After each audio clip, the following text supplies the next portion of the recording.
19 ছেপ্টেম্বৰ 2025 পৰা আজি 19 ফেব্ৰুৱাৰী 2026লৈ 5 মাহ সম্পূৰ্ণ হ'ল জুবিন গাৰ্গৰ হত্যাকাণ্ডৰ।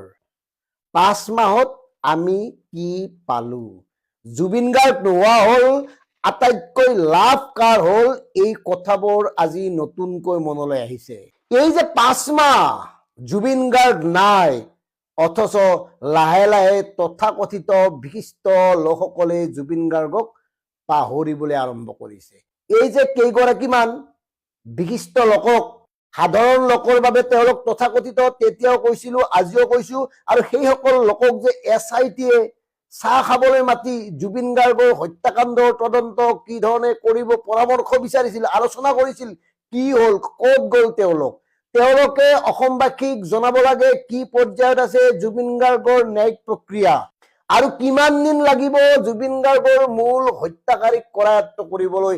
এই কথাবোৰ জনা উচিত, এই কথাবোৰ জানিব লাগিব অসমবাসীয়ে। কাৰণ মুখ্যমন্ত্ৰী ডাঙৰীয়াই বাৰম্বাৰ কৈছে যে জুবিন গাৰ্গক ছিংগাপুৰত হত্যা কৰা হৈছে, আৰু ইয়াৰ বাবে 5 বছৰ আগৰ পৰাই গোটেই পৰিকল্পনা প্ৰস্তুত কৰা হৈছিল। কোনে প্ৰস্তুত কৰিছিল, কোন কোন আছিল নেপথ্যত, কিয় কৰিছিল, এই সকলোবোৰ কাৰণ আজি 5 মাহলৈকে কিয় পোহৰলৈ অহা নাই?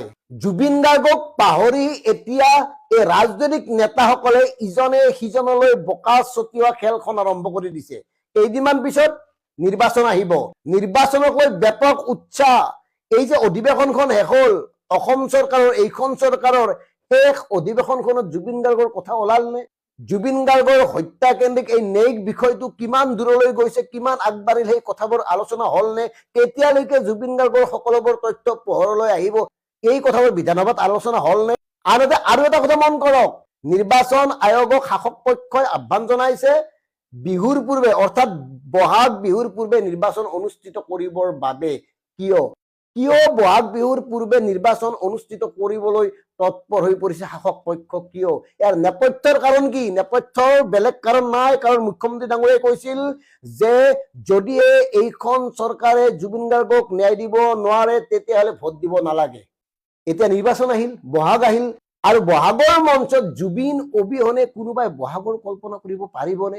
এইবাৰ বহাগত যে জুবিন গাৰ্গ নাই, এই কথাটোৱে পুনৰ মানুহখিনিক ক্ষোভিত কৰি নুতুলিবনে, আঁতৰ কৰি নুতুলিবনে, বেদনাহত নকৰিবনে? এই কথাবোৰে কেনেকে কাৰ ওপৰত প্ৰভাৱ বিস্তাৰ কৰিব, কি পৰিৱেশ পৰিস্থিতিৰ সৃষ্টি হোৱাৰ সম্ভাৱনা আছে, হয়তো সেই কথাবোৰ ভাবিয়েই এই শাসক পক্ষই নিৰ্বাচনটো বিহুৰ আগত হোৱাটো বিচাৰিছে। কাৰণ জুবিন গাৰ্গক অনুভৱ কৰা প্ৰতিগৰাকী অসমবাসীৰ কথাবোৰ মনত আছে, এইখন চৰকাৰে কি কৈছিল আৰু কি হৈ আছে। আৰু আমি নিশ্চিত জুবিন গাৰ্গৰ ন্যায় নিৰ্বাচনৰ আগত কোনো মধ্যে দিব নোৱাৰে। ইয়াৰ বহুত কাৰণ আছে। কিয় সকলো অভিযুক্তক গ্ৰেপ্তাৰ কৰিব নোৱাৰিলে? ছিংগাপুৰৰ কেইজনক কিয় গ্ৰেপ্তাৰ নকৰিলে? 11 জনৰ কি হ'ব? সঞ্জীৱ নাৰায়ণ প্ৰাগৰ মালিক, তেওঁতো মূল মানুহ আছিল, গোটেই ভিডিঅ'বোৰ তেওঁ প্ৰচাৰ কৰিছিল, তেওঁক কিয় এৰেষ্ট নকৰিলে? তেওঁৰ পৰা কি পালে SIT-য়ে? এই কথাবোৰতো পোহৰলৈ নাহিল। জুবিন গাৰ্গক আমি হেৰুৱাইছো, সাধাৰণ জনতাই হেৰুৱাইছে, লাখ লাখ জুবিন অনুৰাগীয়ে হেৰুৱাইছে, জুবিন গাৰ্গক হেৰুৱাইছে নতুন প্ৰজন্মৰ উদিত সূৰ্যৰ সপোন দেখা লাখ লাখ যুৱক যুৱতীয়ে। নিজেই মন কৰক, 5 মাহ সম্পূৰ্ণ হ'ল, কি হ'ল? বাকী বিশিষ্ট গায়ক, কণ্ঠশিল্পী, তথাকথিত শিল্পীসকল যে জুবিন গাৰ্গৰ নামত বেপাৰ কৰা এই ভণ্ড চালা ননচেন্স একাংশ আছে নহয়, জুবিন গাৰ্গক মৃত্যুৰ আগতে ব্যৱহাৰ কৰিছিল, মৃত্যুৰ পিছতে ব্যৱহাৰ কৰিছে। সেইসকল কি, তেওঁলোকৰ ভূমিকা কি? হয়তো বহাগ বিহুক লৈ তেওঁলোকে প্ৰস্তুতি আৰম্ভ কৰিছে, হয়তো বহাগৰ মঞ্চত এওঁলোকে জুবিন গাৰ্গক সুঁৱৰি চকু পানী টুকিব আৰু আৱেগিকভাৱে অসমীয়া জাতিটোক পুনৰবাৰ ব্লেকমেইলিং কৰিব। এওঁলোক যদি ঠিক থাকিলহেঁতেন আজি এনেকে থাকিব পাৰেনে? নিজেই চিন্তা কৰক, কিমান দিন হ'ল, 5 মাহ হ'ল, কি পালো? মাত্ৰ কেইজনমানক জেলত ভৰাই থলে, সিমানেই নেকি? তাতকে আৰু কি আছিল? কিমান দূৰলৈ গৈছিল? কোনে হত্যা কৰিছিল, কিয় হত্যা কৰিছিল? এই কথাবোৰ পোহৰলৈ আহিব নালাগিছিল নে? জুবিন গাৰ্গৰ ক্ষেত্ৰতে যদি এনেকুৱা হয়, আপুনি আৰু মই কোন কোটাহে? গতিকে প্ৰিয় দৰ্শক, কথাবোৰ ভাবক, আমি জুবিন গাৰ্গক নাপাহৰো। এই জীৱন থাকে আমি জুবিন গাৰ্গক নাপাহৰো। জুবিন গাৰ্গৰ কাৰণে কথা কৈয়েই যাম, জুবিন গাৰ্গৰ এই কথাবোৰ মনত কৰি দিয়েই থাকিম যিমান দিনলৈকে থাকো। গতিকে ইয়াৰ পৰা আমাক কোনেও বিচলিত কৰিব নোৱাৰে। কেৱল এটা কথা কৈছো, জুবিন অনুৰাগীসকল এতিয়াও সাৰে আছে। ধন্যবাদ। समय पहले जब जुबिन गर्ग जी की मृत्यु हुई थी तो देश भर में शायद लोग नहीं जानते थे, कुछ लोग जानते होंगे, कुछ लोग नहीं जानते थे कि ये हस्ती कौन है, ये व्यक्ति कौन है।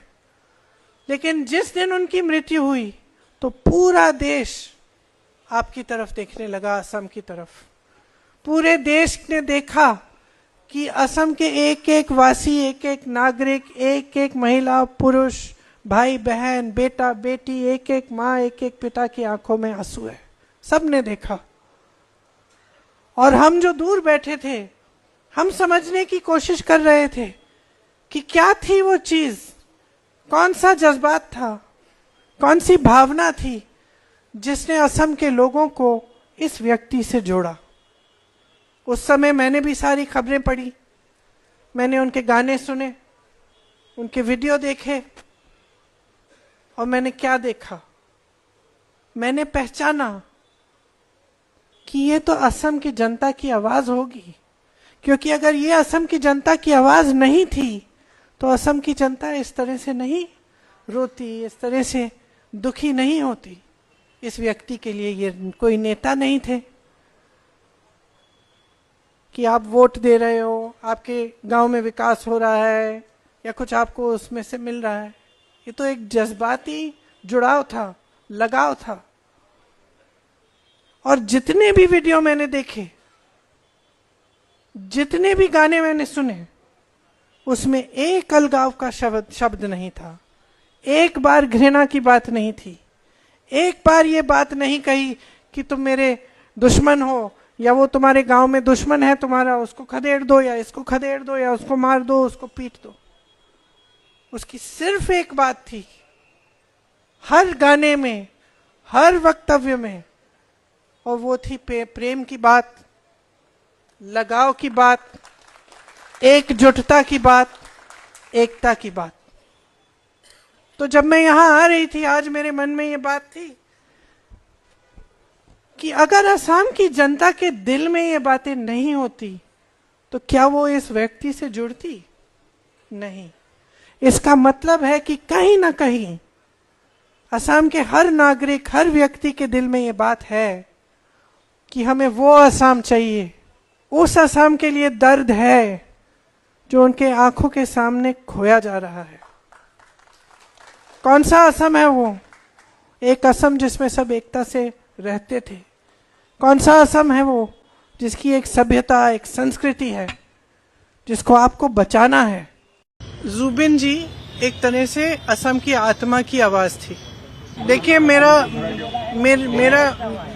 मेरी सोच है और हमेशा ये सोच रही है कि ऐसी चीजों को हमें इन चीजों का राजनीतिक फायदा उठाने की कोशिश नहीं करनी चाहिए। क्योंकि ये एक भावना है।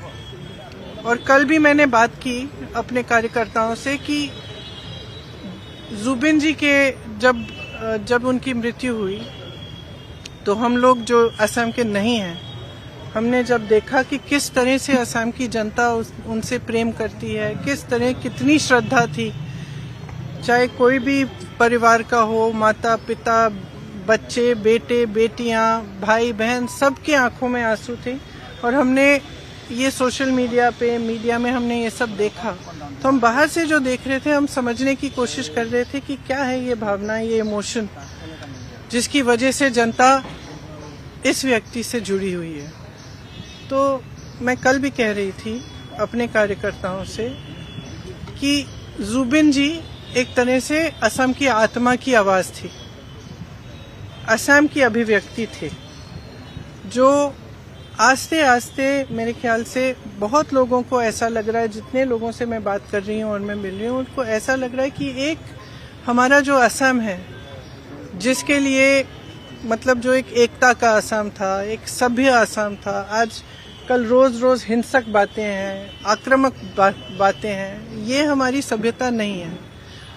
असम की जो सभ्यता है उसके बारे में गाया जुबिन जी ने। जो भी जितने भी उनके गाने थे, अगर आप सुने, उसमें एक भी गाने में ये नहीं था कि इससे नफरत करो, ये तुम्हारा दुश्मन है, इसको मारो, नहीं था ये। हर गाने में, हर उनके जो वक्तव्य में यही बात थी कि प्रेम, एकता, असम की अस्मिता, असम की संस्कृति, असम की सभ्यता, असम क्या है। और मैं कल अपने कार्यकर्ताओं को कह रही थी कि देखो, हम भी उसी चीज के लिए लड़ रहे हैं। एक तरह से हमारी लड़ाई जो है असम की संस्कृति, असम की सभ्यता को बचाने की लड़ाई है, और हमें ये बात समझनी है। बस इसका हम जुबिन जी का इस्तेमाल, राजनीतिक इस्तेमाल नहीं करना चाहते, और ना किसी को करना चाहिए। वो एक राजनीति से ऊपर थे। उनका जुड़ाव जनता के साथ एक भावनात्मक जुड़ाव था, एक जज्बाती जुड़ाव था। वो पॉलिटिक्स में नहीं थे। ये नहीं थे कि सीएम बनने जा रहे हैं कि जनता उनसे किसी वजह से, पॉलिटिकल वजह से जुड़े। जनता इसलिए जुड़ी क्योंकि जनता के दिल में वही भावना थी जिसके बारे में जुबिन जी बात करते थे। तो आज भी सुबह जब मैं गई तो फ्रैंकली बहुत ही मेरे लिए भी इमोशनल मोमेंट था, क्योंकि मैं ज़्यादा जानती नहीं थी जुबिन जी के बारे में पहले, और पिछले महीनों से मैं देख रही हूँ, मैं समझ रही हूँ। लेकिन जब मैं वहाँ गई तो मैंने देखा कि किसी ने उनके लिए कुछ जो उनको पसंद था, लोग वहाँ पे 1 बजे रात तक आ रहे हैं। कोई अगरबत्ती जला रहा है, कोई किताब छोड़ रहा है उनके लिए, कोई फूल छोड़ रहा है। तो उसमें ये मतलब इस तरह के व्यक्ति जिनके साथ लोग इस अपनी भावना से, अपने दिल से जुड़ते हैं ना, बहुत कम होते हैं और बहुत ही ज़्यादा स्पेशल होते हैं। और ये हमेशा सबके दिलों में, अब हम सब जानते हैं उनके बारे में, देश भर जानता है, तो सबके दिलों में ये एक पवित्र जगह होनी चाहिए। इसका इस्तेमाल नहीं होना चाहिए, इसको किसी भी नकारात्मक सेंटिमेंट से जोड़ना नहीं चाहिए। कि इसकी अपनी जगह है, जनता के दिल में जगह है, और उसका सब आदर करना चाहिए। इसीलिए मैं गई, पॉलिटिकल वजह से नहीं, मैं इसीलिए गई क्योंकि मैंने सोचा मैं पहली बार यहाँ आई हूँ उनकी मृत्यु के बाद, तो मुझे श्रद्धांजलि चुपचाप से अर्पित करनी चाहिए, तमाशा नहीं बनना चाहिए उसका। तो मेरी यही इच्छा थी। আজি প্ৰথম কথা হ'ল যে 19 ছেপ্টেম্বৰৰ পৰা আজি 19 ফেব্ৰুৱাৰী সম্পূৰ্ণ 5টা মাহ অতিক্ৰম হ'ল।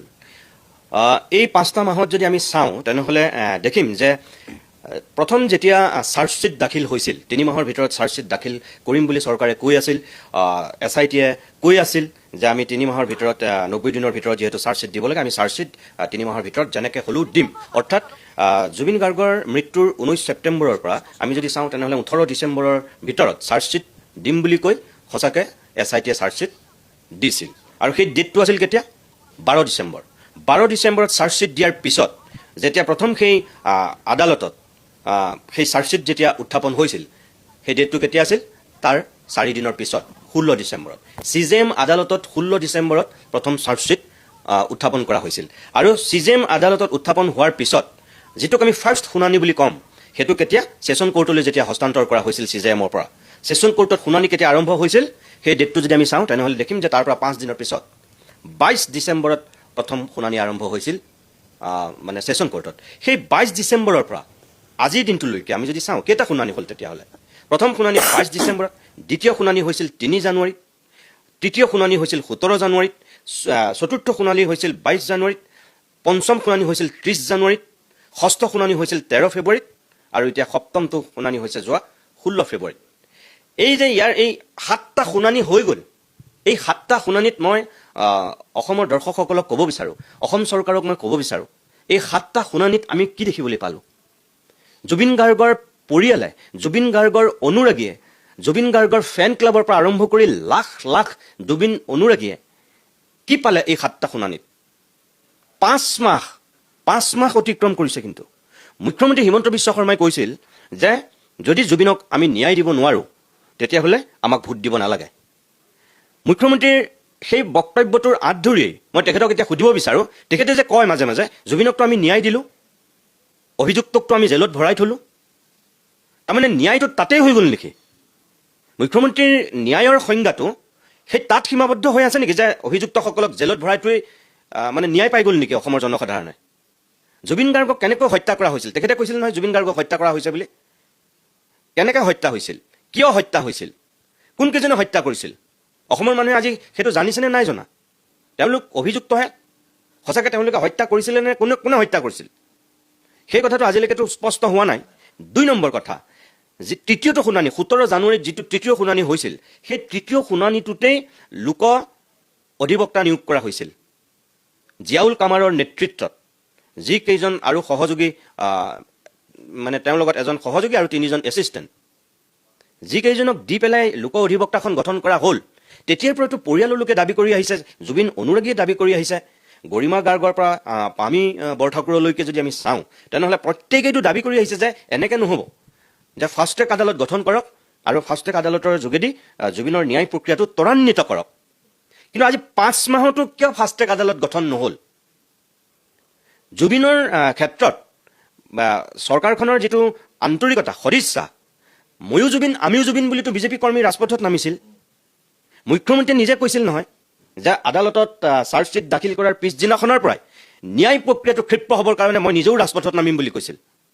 তেখেত ৰাজপথত নানামিল বেলেগ কথা, তেখেতেতো কৈছিল যে ক্ষিপ্ৰ হ'ব, মই ৰাজপথত ময়ো নামিম, ন্যায়ালয়ে যাতে লেহেম কৰিব নোৱাৰে, জুবিনৰ গোচৰটো আন গোচৰৰ লগত যাতে একে নহয়, একে কৰি নাৰাখে, ন্যায়ালয়ক সেইটো হেঁচা দিবৰ কাৰণে আমিও জুবিন ময়ো জুবিন বুলি আমাৰ বিজেপি কৰ্মীসকল ৰাজপথত নামিছে ন্যায়ালয়ক হেঁচা দিবৰ কাৰণে, আৰু মই নিজেও নামিম বুলি কৈছিল। এতিয়া কথা হ'ল যে সেই আন্তৰিকতাটো ইমান দিনে পৰিয়ালে কৈ থকা ফাষ্ট ট্ৰেক আদালত দাবী কৰি থকাটো আজিলৈকে 5 মাহলৈকে চৰকাৰখনে কিয় গঠন নকৰিলে? মুখ্যমন্ত্ৰী মহোদয়ৰ প্ৰতি মোৰ এইটো প্ৰশ্ন।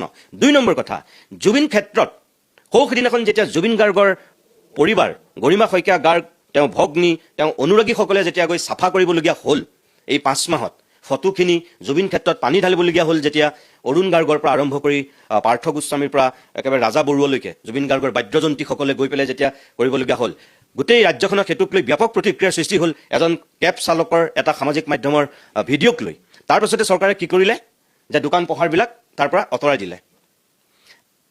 সেইদিনাখনো সকলোৱে দাবী কৰিছিল, বহুত মানুহে সামাজিক মাধ্যমতো লিখিছিল যে জুবিন ক্ষেত্ৰটোক অন্তত এটা নতুন ৰূপ দিয়ক। 5 মাহ হ'ল, আজি যদি 9 মাহত 900 কোটি টকীয়া যদি ফ্লাইঅভাৰ অসম চৰকাৰে নিৰ্মাণ কৰিব পাৰিছে, গুৱাহাটীত যদি ফ্লাইঅভাৰ হৈ গৈছে 900 কোটি টকা, 700 কোটি টকা বা তাতকৈ বেছি কোটি টকীয়া যদি ফ্লাইঅভাৰ যদি 9 মাহত কমপ্লিট কৰিছে, কোনোবা এখন ফ্লাইঅভাৰটো নিৰ্ধাৰিত সময়তকৈ আগত কৰি দেখুৱাইছে, তাৰ কাৰণে আমি ৰাজ্য চৰকাৰক সাধুবাদ দিব লাগিব, মুখ্যমন্ত্ৰী হিমন্ত বিশ্ব শৰ্মাক তাৰ কাৰণে ধন্যবাদ জনাব লাগিব সকলোৱে, কাৰণ যিমানটো টাৰ্গেট লৈছিল তাতকৈ কিছু আগতে কৰি দেখুৱাইছে। সেইখিনি কেপাচিটিটো চৰকাৰখনৰ আছে, তাৰমানে হিমন্ত বিশ্ব শৰ্মাই সেইখিনি কৰিব পাৰে। যদি সেইখিনি কৰিব পাৰে, অসমীয়া মানুহৰ হিয়াৰ আমঠুগৰাকী এই 5 মাহত কি কাৰণে তাত আজিলৈকে বাউণ্ডেৰীটো সম্পূৰ্ণ নহ'ল? তাত আজিলৈকে জুবিন গাৰ্গৰ পৰিয়ালৰ লোকে কৈ আছিল কিমান মাটি জুবিন ক্ষেত্ৰক দিব, স্পষ্ট কৰক চৰকাৰে। আজিলৈকে যে তাত কিমান মাটি দিব সেয়া যে আজিলৈকে স্পষ্ট নকৰিলে, এয়া কি? তাৰমানে আমি আজি 5 মাহ হোৱাৰ দিনটোত মুখ্যমন্ত্ৰীৰ আমি দৃষ্টিগোচৰ কৰিব বিচাৰিছোঁ এইকাৰণেই যে আপুনি যিখিনি কথা কৈছিল জুবিনৰ ক্ষেত্ৰত আপুনি সেইখিনি কৰি দেখুৱাওক। আপুনি নিৰ্বাচনৰ আগত আপুনি কৈছিল যে অসমৰ মানুহে আমাক ন্যায় নিদিলে ভোট দিব নালাগে, এতিয়া নিৰ্বাচন আহিছে, জুবিনক লৈ আকৌ হয়তো ৰাজনীতি কৰা আৰম্ভ হ'ব। ফাষ্ট ট্ৰেক আদালত, ৰাজদীপ মই খোলাকৈ কৈ দিছোঁ, ফাষ্ট ট্ৰেক আদালত এইকাৰণেই গঠন কৰা নাই যে কিবা কাৰণত যদি অভিযুক্তসকলে জামিন পাই যায় তেতিয়াহ'লে চৰকাৰখন শলঠেকত পৰিব। ফাষ্ট ট্ৰেক আদালত চৰকাৰে কেতিয়া গঠন কৰিব?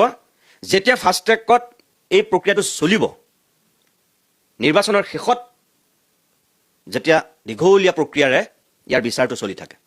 নিৰ্বাচনৰ আগত এই বিচাৰ প্ৰক্ৰিয়া ক্ষিপ্ৰ হ'লে চৰকাৰখন ক'ৰবাত শলঠেকত পৰিব বুলি ফাষ্ট ট্ৰেক গঠন কৰা নাই। মুখ্যমন্ত্ৰীয়ে ফাষ্ট ট্ৰেক আদালত গঠন কৰিব, কেতিয়া গঠন কৰিব?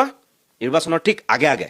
তেওঁ ক'ব তেতিয়া যে আমিতো ক'লোৱেই ফাষ্ট ট্ৰেক আদালত আমি গঠন কৰিলোঁ, এতিয়া ন্যায়ালয়ে ৰায় দিব, মইতো ৰায় নিদিওঁ, অসম চৰকাৰে ৰায় নিদিয়ে। সেইকাৰণে ইমান দিন ৰৈ আছে। আজি 5 মাহ হোৱাৰ দিনটোত খুব দুখেৰে আমি কওঁ যে জুবিন গাৰ্গৰ ক্ষেত্ৰত আন্তৰিকতা আৰু সদিচ্ছা প্ৰদৰ্শন কৰক। যদি জুবিন গাৰ্গৰ পৰিয়ালে কোৱাৰ কাৰণে ৰাতিটোৰ ভিতৰতে যদি চাফা কৰি দিব পাৰে, যে জুবিন গাৰ্গৰ পৰিয়ালে কৈছে আমি চাফা কৰি দিছোঁ বুলি কৈছিল, জুবিন গাৰ্গৰ পৰিয়ালেতো দাবী কৰি আছে ফাষ্ট ট্ৰেক আদালত, গৰিমা শইকীয়া গাৰ্গে কি কৈছে? কিয় তেনেহ'লে আজিলৈকে ফাষ্ট ট্ৰেক আদালত গঠন কৰিব পৰা নাই? কিয় আজিলৈকে তেনেহ'লে তাত এটা বাউণ্ডেৰী নিৰ্মাণ কৰিব পৰা নাই জুবিন ক্ষেত্ৰত? অসমীয়া মানুহৰ যিটো আৱেগ আছিল জুবিনৰ লগত, তাৰমানে কি আমি এনেকৈ পাৰ কৰিম?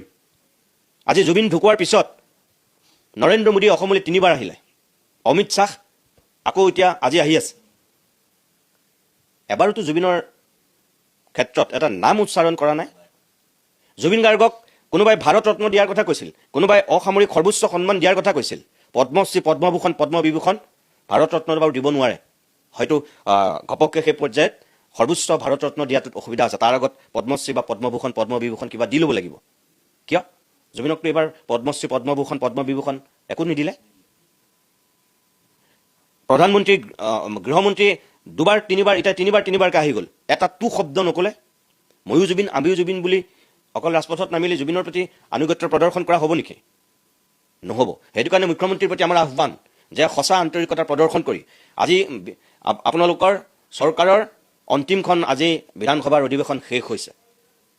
এতিয়া নিৰ্বাচনৰ ইয়াত বিষয়াসকল মুখ্য নিৰ্বাচনী আয়ুক্তৰ পৰা আটাইকেইজন সদস্য, এই 5জনীয়া সদস্য অসমলৈ আহি উভতি গৈছে। কাইলৈ পৰহিলৈ নিৰ্বাচনৰ দিন ঘোষণা হ'ব, তাৰপিছত এই বিষয়টো তল পৰিব। তাৰমানে আমি এনেকৈ কি জুবিনৰ ন্যায় পাম? অসমৰ দৰ্শক, অসমৰ ৰাইজক মই এইটোৱে ক'ব বিচাৰিছোঁ যে জুবিন গাৰ্গৰ ক্ষেত্ৰত কি আমি এইখিনিয়ে বিচাৰিছিলোঁ নেকি? জুবিনৰ ন্যায়ৰ ক্ষেত্ৰত 5 মাহত এইখিনিকে আমি আশা কৰিছিলোঁ নেকি? চৰকাৰখনে এইখিনিয়েই জুবিনৰ ন্যায় দিলে নেকি? ইয়াতেই চৰকাৰৰ দায়িত্ব আৰু কৰ্তব্য শেষ হ'ল নেকি? অসমৰ ৰাইজে এইখিনি বিচাৰ কৰিব।